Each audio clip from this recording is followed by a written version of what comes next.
ପିଲାଏ ତମ ନବମ ଶ୍ରେଣୀ ଭୂଗୋଳ ବହିର ଚତୁର୍ଥ ଅଧ୍ୟାୟର ଦ୍ୱିତୀୟ ପାଠ ଯେଉଁଟା ଅଛି ବନ୍ୟପ୍ରାଣୀ। ଆମେ ପ୍ରଥମ ଭାଗରେ ଭାରତର ବନ୍ୟପ୍ରାଣୀ ବିଷୟରେ ପଢ଼ିଥିଲେ। ଏବେ ଏଇଟା ହେଲା ଦ୍ୱିତୀୟ ଭାଗ। ଦ୍ୱିତୀୟ ଭାଗରେ ଆସ ଓଡ଼ିଶାର ବନ୍ୟପ୍ରାଣୀ ବିଷୟରେ ପଢ଼ିବା।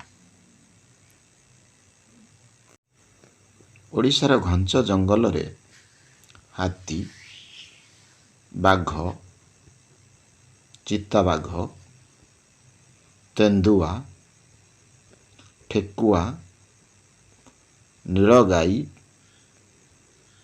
ହରିଣ, ସମ୍ବର ଓ ଗୟଳ ଇତ୍ୟାଦି ବାସ କରନ୍ତି। ମୟୂରଭଞ୍ଜ ଜିଲ୍ଲାର ଶିମିଳିପାଳ ଅଭୟାରଣ୍ୟ ମହାବଳ ବାଘ ପାଇଁ ପ୍ରସିଦ୍ଧ। ଭୁବନେଶ୍ୱର ନିକଟବର୍ତ୍ତୀ ଚନ୍ଦକାରଣ୍ୟ ହାତୀ ପାଇଁ ପ୍ରସିଦ୍ଧ। ଏଠାରେ ବହୁ ସଂଖ୍ୟାରେ ହାତୀ ଦେଖାଯାଆନ୍ତି। ମାଲକାନଗିରି ଓ ଖଡ଼ିଆଳ ଅରଣ୍ୟରେ ବନ୍ୟ ମହିଷ ବାସ କରନ୍ତି। କୋରାପୁଟ, ସମ୍ବଲପୁର, ଦେବଗଡ଼, ବୌଦ୍ଧ, ଅନୁଗୁଳ ଆଦି ଜିଲ୍ଲାଗୁଡ଼ିକରେ ନୀଳଗାଈ, ଚୌଶିଙ୍ଗା, ହରିଣ ଓ ସମ୍ବର ଇତ୍ୟାଦି ବନ୍ୟପ୍ରାଣୀ ଦେଖାଯାଆନ୍ତି। କଳାହାଣ୍ଡି, ବଲାଙ୍ଗୀର ଓ ନୂଆପଡ଼ା ଅରଣ୍ୟରେ ଗୟଳ ବାସ କରନ୍ତି। ଏହାଛଡ଼ା ଓଡ଼ିଶାର ପ୍ରାୟ ସବୁ ଅରଣ୍ୟରେ ଭାଲୁ, ଗଧିଆ, ଠେକୁଆ, ତେନ୍ଦୁଆ, ବାରହା, ହରିଣ, ସମ୍ବର, କୁଟୁରା ଓ ମାଙ୍କଡ଼ ଇତ୍ୟାଦି ଦେଖାଯାଆନ୍ତି। ପୁରୀ ଉପକୂଳରେ ଏବଂ ଗଞ୍ଜାମ ଜିଲ୍ଲାର ଉପକୂଳରେ ବାଲି ହରିଣ ଓ କୃଷ୍ଣସାର ମୃଗ ରହିଛି।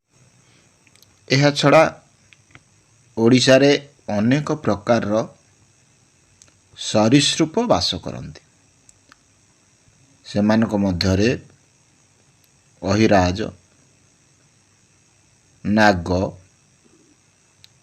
ତମ୍ପ, ଅଜଗର, ବୋଡ଼ା, ରଣା ଇତ୍ୟାଦି ମୁଖ୍ୟ।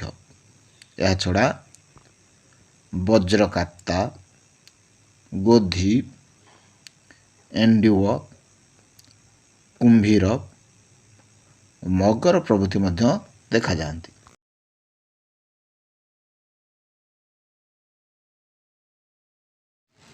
ଓଡ଼ିଶାରେ ଅନେକ ପ୍ରକାର ପକ୍ଷୀ ବାସ କରନ୍ତି। ଚିଲିକା ହ୍ରଦର ପକ୍ଷୀ, ଅଂଶୁପା ହ୍ରଦର ପକ୍ଷୀ, ହୀରାକୁଦ ଜଳଭଣ୍ଡାରରେ ମଧ୍ୟ ପକ୍ଷୀ ଦେଖାଯାଆନ୍ତି।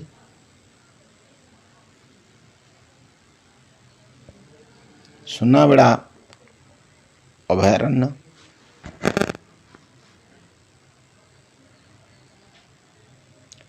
ଶିମିଳିପାଳ ଜୈବମଣ୍ଡଳରେ ଏବଂ ଭିତରକନିକା ଅଭୟାରଣ୍ୟରେ ମଧ୍ୟ ଅନେକ ଦେଶୀ ଓ ବିଦେଶୀ ପକ୍ଷୀ ଦେଖାଯାଆନ୍ତି। ଏହାଛଡ଼ା ଏଠାରେ ନୀଳରକ୍ତ କଙ୍କଡ଼ା, ବିଛା କଙ୍କଡ଼ା, ଗେଣ୍ଡା, ଶାମୁକା, ଜୋକ, ଜେଲିଫିସ୍ ଓ ଅନେକ ପ୍ରକାର ବେଙ୍ଗ ମଧ୍ୟ ଦେଖିବାକୁ ମିଳନ୍ତି।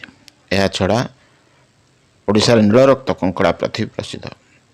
ରଙ୍ଗ ବେରଙ୍ଗର ପ୍ରଜାପତି, କଙ୍କି, ବିରୁଡ଼ି, ଭ୍ରମର, ମହୁମାଛି, ବୁଢ଼ିଆଣୀ ଓ ଝିଣ୍ଟିକା ଇତ୍ୟାଦି କୀଟପତଙ୍ଗମାନଙ୍କର ବାସସ୍ଥଳୀ ହେଉଛି ଓଡ଼ିଶା। ଆସ ଆମେ ଯାହା ଶିଖିଲେ ସେଗୁଡ଼ିକ ପ୍ରଶ୍ନ ଉତ୍ତର ମାଧ୍ୟମରେ ମନେ ପକାଇବା। ପ୍ରଥମ ପ୍ରଶ୍ନ, ସ୍ତମ୍ଭ ମିଳନ କର। କ ସ୍ତମ୍ଭ ହେଲା ଶିମିଳିପାଳ, ଖଡ଼ିଆଳ, ଚନ୍ଦକା, କଳାହାଣ୍ଡି, ପୁରୀ। ଖ ସ୍ତମ୍ଭ ହେଲା ହାତୀ, ମହାବଳ ବାଘ, ବନ୍ୟ ମହିଷ, କୃଷ୍ଣସାର ମୃଗ, ଗୟଳ। ଏବେ ସ୍ତମ୍ଭ ମିଳନ କରି କୁହ କ'ଣ ହେବ? ଶିମିଳିପାଳରେ ତ ବାଘ ଦେଖାନ୍ତି। ହଁ, ଶିମିଳିପାଳରେ ହେବ ମହାବଳ ବାଘ। ଖଡ଼ିଆଳରେ ହେବ ବନ୍ୟ ମହିଷ। କ ସ୍ତମ୍ଭର ତୃତୀୟଟା ହେଲା ଚନ୍ଦକା। ଚନ୍ଦକାର ହେବ ହାତୀ। ତାପରେ କଳାହାଣ୍ଡିରେ ହେବ ଗୟଳ। ପୁରୀରେ ହେବ କୃଷ୍ଣସାର ମୃଗ। ବାଃ, ବହୁତ ଭଲ ଭାବରେ ମନେ ରଖିଛ। ଠିକ୍ ଉତ୍ତର ଦେଲ। 2 ନମ୍ବର ପ୍ରଶ୍ନ, କ ଓଡ଼ିଶା କେଉଁ ପ୍ରାଣୀ ପାଇଁ ପୃଥିବୀ ପ୍ରସିଦ୍ଧ? ଖ ଓଡ଼ିଶାର ଗୋଟିଏ ହ୍ରଦର ନାମ ଲେଖ। ଗ ଓଡ଼ିଶାର ଏକ ଜୈବମଣ୍ଡଳର ନାମ ଲେଖ। ଘ ଆମ ରାଜ୍ୟର କେଉଁ ଜଳଭଣ୍ଡାରରେ ପକ୍ଷୀ ଦେଖାଯାଆନ୍ତି? ଓଡ଼ିଶାର କେଉଁଠି ବାଲି ହରିଣ ଦେଖାଯାଆନ୍ତି? 5ଟା ପ୍ରଶ୍ନର ଉତ୍ତର କରିବାକୁ ଚେଷ୍ଟା କର। ଓଡ଼ିଶା କେଉଁ ପ୍ରାଣୀ ପାଇଁ ପୃଥିବୀ ପ୍ରସିଦ୍ଧ କହିଲୁ ସମୀର? ଓଡ଼ିଶା ନୀଳରକ୍ତ କଙ୍କଡ଼ା ପାଇଁ ପୃଥିବୀ ପ୍ରସିଦ୍ଧ। ସ୍ମୃତି, ଓଡ଼ିଶାର ଗୋଟେ ହ୍ରଦର ନାମ କ'ଣ ହେବ? ଓଡ଼ିଶାର ଗୋଟେ ହ୍ରଦ ହେଉଛି ଚିଲିକା, ଆଉ ଗୋଟେ ହ୍ରଦ ବି ଅଂଶୁପା ରହିଛି। ଶିମିଳିପାଳ ହେଉଛି ଓଡ଼ିଶାର ଏକ ଜୈବମଣ୍ଡଳର ନାମ। ଆମ ରାଜ୍ୟର ହୀରାକୁଦ ଜଳଭଣ୍ଡାରରେ ପକ୍ଷୀ ଦେଖାଯାଆନ୍ତି।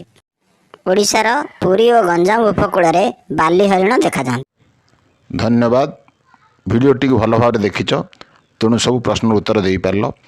ଏମିତି ଭିଡ଼ିଓ ଦେଖିବା ପାଇଁ ଚ୍ୟାନେଲଟିକୁ ସବସ୍କ୍ରାଇବ୍ କର, ସାଙ୍ଗମାନଙ୍କୁ ଏହି ସୁଯୋଗ ଦେବା ପାଇଁ ସେୟାର କର ଏବଂ ପସନ୍ଦ ଲାଗିଥିଲେ ଭିଡ଼ିଓଟି ଲାଇକ୍ କରିବାକୁ ଭୁଲ ନାହିଁ। ସମ୍ପୂର୍ଣ୍ଣ ଭିଡ଼ିଓଟି ଦେଖିଥିବାରୁ ଧନ୍ୟବାଦ।